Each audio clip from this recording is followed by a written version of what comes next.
চলো উনাই করবেন তাহলে, ওই ওই জায়গাটা টাইমটা ওটা থামিয়ে দিন।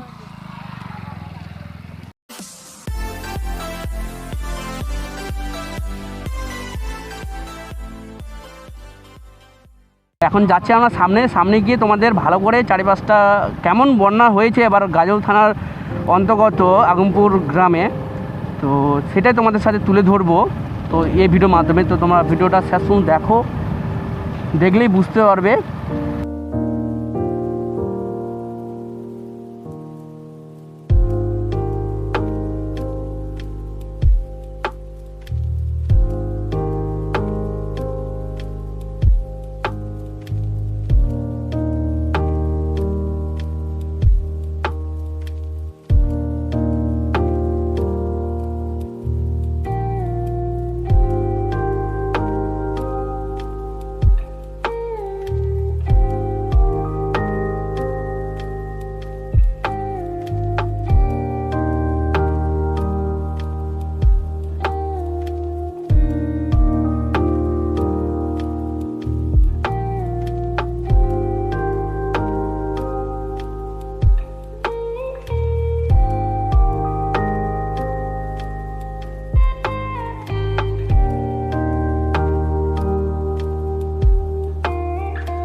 গাইস আমরা চলে এসেছি আগমপুর ব্রিগেডের রানীপুর পয়েন্টে চলে এসেছি, বন্যার পয়েন্টে। তো দেখতে পাচ্ছ এখানে বহু মানুষের ভিড় রয়েছে, দূর দূরান্ত আসছেন মানুষ দেখতে। তো পাশে রয়েছে আমার একটি দাদা সাগরচন্দ্র সরকার, তিনি বন্যা সম্পর্কে কিছু কথা বলবে। তো চলুন আমরা কিছু কথা শুনে নিই দাদার মুখ থেকে। কেমন লাগছে এরকম বন্যা বইলো যে দৃশ্য দেখে? এরকম বান বন্যা মানে এরকম ঢল হ্যাঁ দীর্ঘ 2-3 বছর পরে দেখলাম। খুবই ভালো লাগছে, ভালো লাগছে মানে দারুণ ভালো লাগছে। এগুলো গত 30 বছর পূর্বে আমি দেখেছি। সেভাবে মানুষ ফসল চাষও করতে পারতো না। তারপর থেকে আর বান বন্যার কোনো ইয়ে নাই, হদিস নাই, খবরও নাই। নিখোঁজ মানে খবরের পাতা থেকে নিখোঁজ হয়ে গেছিল। নিখোঁজ কতগুলো জমি আমার ডুবে গেল, টেনশন করছে আলাদা বন্যা। জল হচ্ছিল না, যে জল যখন হচ্ছিল না তখন মানুষ ধান কাটতে পারছিল না, তখন তো আরো অন্যরকম টেনশন হচ্ছিল। এই যে চারদিকে বান বন্যা দেখছিস, তবুও আমার বাড়ি মার্সিবালাতে জল ওঠে না। এই পুকুরটা চাষ করি, যদি বান বন্যার জলে ডুবে যায়, হ্যাঁ একটা কথা আছে না যে ভগবান দিলে ফুরায় না আর মানুষের দিলে ফুরায় না, হচ্ছে তো আমার হয়ই না। যদি বান বন্যা দিয়ে ডুবে যায়, কিছু করার নেই। বড় যদি মেলা কিছু দিয়ে চলে মানে আমার ফুরাবে না। হ্যাঁ এই জন্য চাই যে বৃষ্টি হোক, ভগবান যা করে মঙ্গলের জন্যই করে। অনেক বৃষ্টির প্রয়োজন আছে ভাই। হ্যাঁ ঠিক আছে, দেখলাম ওখানে গিয়েছিলাম, থ্যাংক ইউ ধন্যবাদ।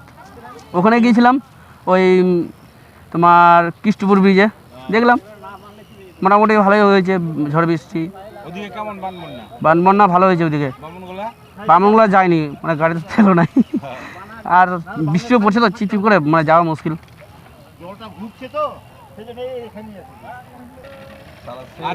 আর এখানে যে এলাম, আর এখন আর তোর মতন একজন ভাই পেয়ে গেলাম, এটার জন্য তো খুবই আনন্দিত, খুব ভালো লাগছে। Thank you. এক পোয়া মাছ দিও,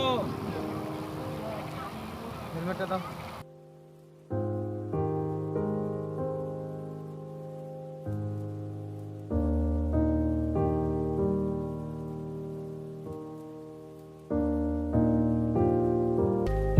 অনেক বছর পর হলো বন্যা, তো দাদাদের মুখে তো শুনতে পারলে কত বছর আগে বন্যা হয়েছিল এবং রাস্তার ইপার থেকে উপর জল সাইড পেয়ে গিয়েছিলো।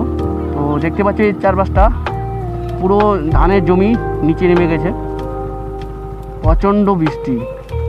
তো হ্যালো গাইস, আমরা ফাইনালি চলে এসেছি কৃষ্ণপুর থেকে গেলাম। কৃষ্ণপুরে সেরকম বন্যায় এই বছর বোঝা গেল না, কেননা চারিদিকে মাটি ঢিপ করে পাহাড়ের মতো করে দিয়েছে এবং ব্রিজের কাজ চলছে। তার জন্য এবছর বন্যা সেভাবে বোঝা গেল না। তো ফ্রেন্ডস, তো আমরা ব্রিজ থেকে চলে আসলাম রানীপুর, আগমপুর থেকে রানীপুর 1.5 কিলোমিটার ভিতরে। তো সেখানে এসেছি। তো এখানে এসে এমন ফিলিং মনে হচ্ছে, তো মনে হচ্ছে কি আমরা মালদা ডিস্ট্রিক্টের 2 নম্বর মিনি দীঘাতে চলে এসেছি। তো দেখতে পাচ্ছ সমুদ্রের সৈকত কি সুন্দরভাবে, এবং মানে এত মানে ফিল হচ্ছে, সমুদ্রের সৈকতের ফিল হচ্ছে। তো ভাবছি আরও তোমাদের সাথে নতুন নতুন ব্লগ ভিডিওর মাধ্যমে তো আমি তুলে ধরবো। তো 15 আগস্টে আমরা যাচ্ছি কয়েকজন মিলে তো ঘুরতে। সামনে বছর গিয়েছিলাম 15 আগস্টে আমরা গঙ্গারামপুর কালদিঘি পার্কে। তো এবছর আমরা যাব 15 আগস্টে মালদা মিনি দীঘা সমুদ্র সৈকতের মতো মজা নিতে। তো সেখানে অনেক বহু লোক আসছে দূর দূরান্ত থেকে। তো আমরাও যাব এবং সেই ভিডিওর মাধ্যমে তোমাদের সাথে তথ্যগুলো তুলে ধরবো। এবং তো ফ্রেন্ডস, তো আমার চ্যানেলে তোমরা যদি নতুন হয়ে থাকো তো অবশ্যই চ্যানেলটিকে সাবস্ক্রাইব করবে, পাশে অল করে রাখবে এরকম নতুন ভিডিও আপডেট পাওয়ার জন্য। তো thank you so much friend, ভালো থাকবেন, সুস্থ থাকবেন। আবার আসছে নেক্সট ব্লগ নিয়ে খুব শীঘ্রই। ততক্ষণ তোমরা ওয়েট করো এবং শর্ট ভিডিওগুলো দেখতে থাকো, লাইক কমেন্ট করে ভাইরাল করার চেষ্টা করো। বাই বাই, ভালো থাকবেন, সুস্থ থাকবেন।